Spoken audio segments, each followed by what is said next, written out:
Hi, I'm Lila, and I'm going to be talking about HSBC's plans and initiatives for the future. So, as COVID-19 spread throughout the globe, major businesses like HSBC were forced to come up with new strategies and money saving initiatives to combat the losses from the pandemic.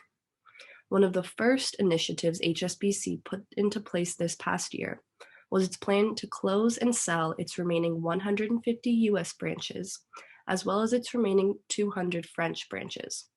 All of its US branches will be sold off because the company doesn't believe they have a strong competitive position in the US retail business. This is also coupled with low US interest rates from the pandemic, continuous pre-tax losses for the past 3 years, and growing political tensions between China and the United States. As HSBC slowly transitions the majority of its banks to Asia, all of the French consumer banks will eventually be sold off. Second, the next initiative put into place by HSBC was its relocation of all of the bank's top executives from London to Hong Kong. This includes the co-head of global banking and markets, the chief executive of wealth and personal banking, and the chief executive of commercial banking. Relocating these three key executives indicates that the business divisions that account for almost all of HSBC's global revenue will now be run out of Hong Kong. This shows HSBC's major shift towards Asia. One of the biggest initiatives announced as of late was HSBC's commitment to transition to a net zero carbon economy. HSBC plans to support the global transition in three ways. One, becoming a net zero bank. Two, helping customers thrive through the transition to a more sustainable world. And three, unlocking next generation climate solutions, which we'll talk about all of those in the next slide. Lastly, HSBC has committed to investing in sustainable projects. $100 million will be invested in HSBC's philanthropy program. They will be focusing on investing in renewable energy, nature-based solutions, and climate change technology. So in order to achieve a net zero carbon economy, HSBC hopes to become a net zero bank by 2030. This can be implemented by achieving net zero within their own operations and supply chain, aligning their business activities to the goals within the Paris Agreement, and committing to buying 100% of its energy from renewable resources by 2030, and making consistent and honest reports disclosing their progress. As a bank, HSBC plans to help clients transition to producing lower carbon emissions through financing and investment.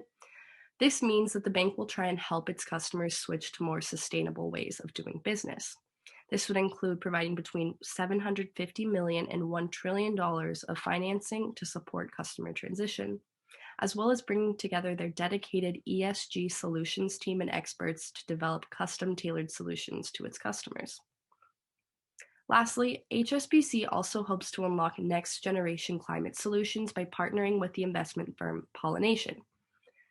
They will do this to create the world's largest manager of natural capital. They will accomplish this by investing in any activities that preserve, protect, and enhance nature in the long run. This includes investments in sustainable forestry, wildlife, things like that. HSBC is also launching a philanthropic program in which $100 million will be invested into COVID-19, climate change, sustainable agriculture, and things like that.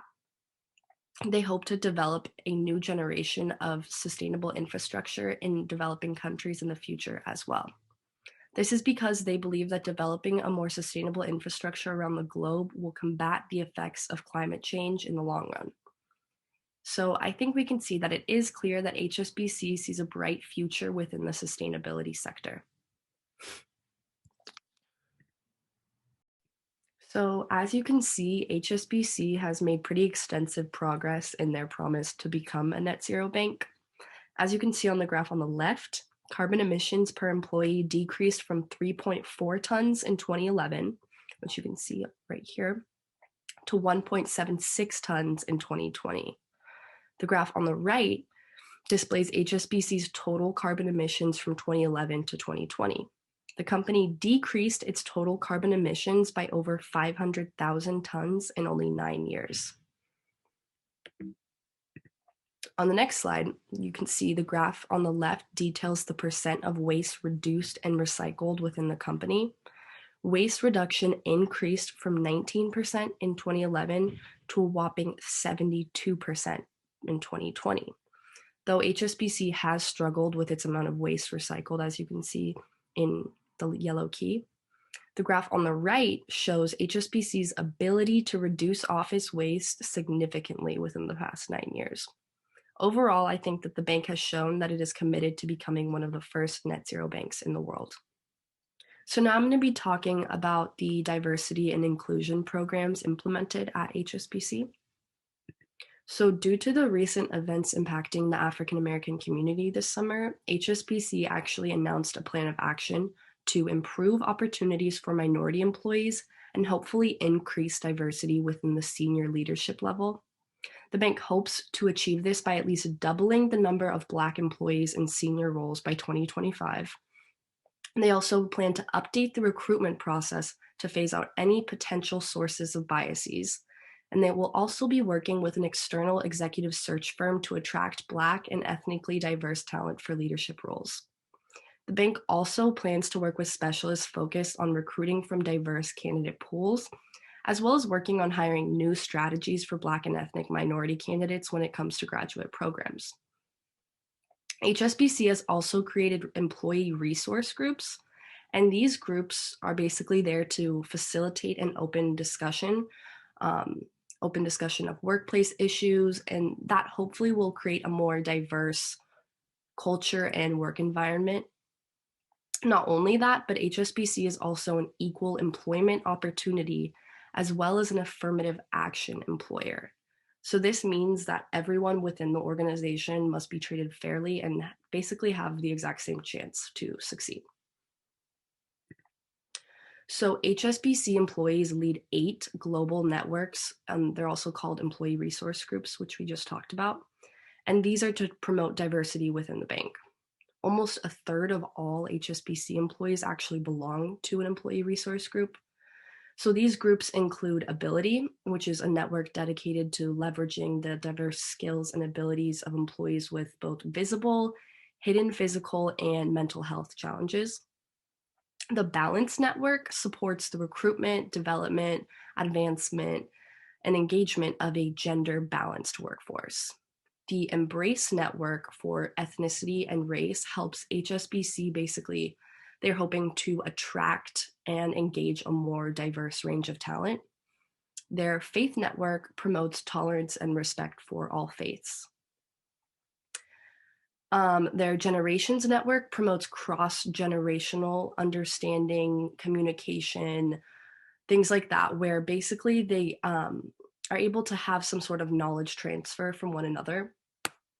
The Nurture Network for working parents and carers basically supports a family-friendly approach across HSBC, and they will use things like educational activities, sharing expertise, and trying to promote a more family diverse workplace.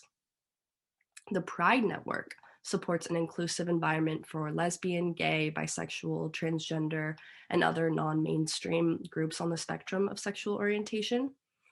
And lastly, the HSBC Communities Network includes a number of common interest groups, which basically connect their colleagues on a variety of different levels, depending on the subject and basically what you want to talk about. So these groups actually play a critical role in achieving the diversity needed for a successful organization, and they are definitely a critical part of HSBC's DNA.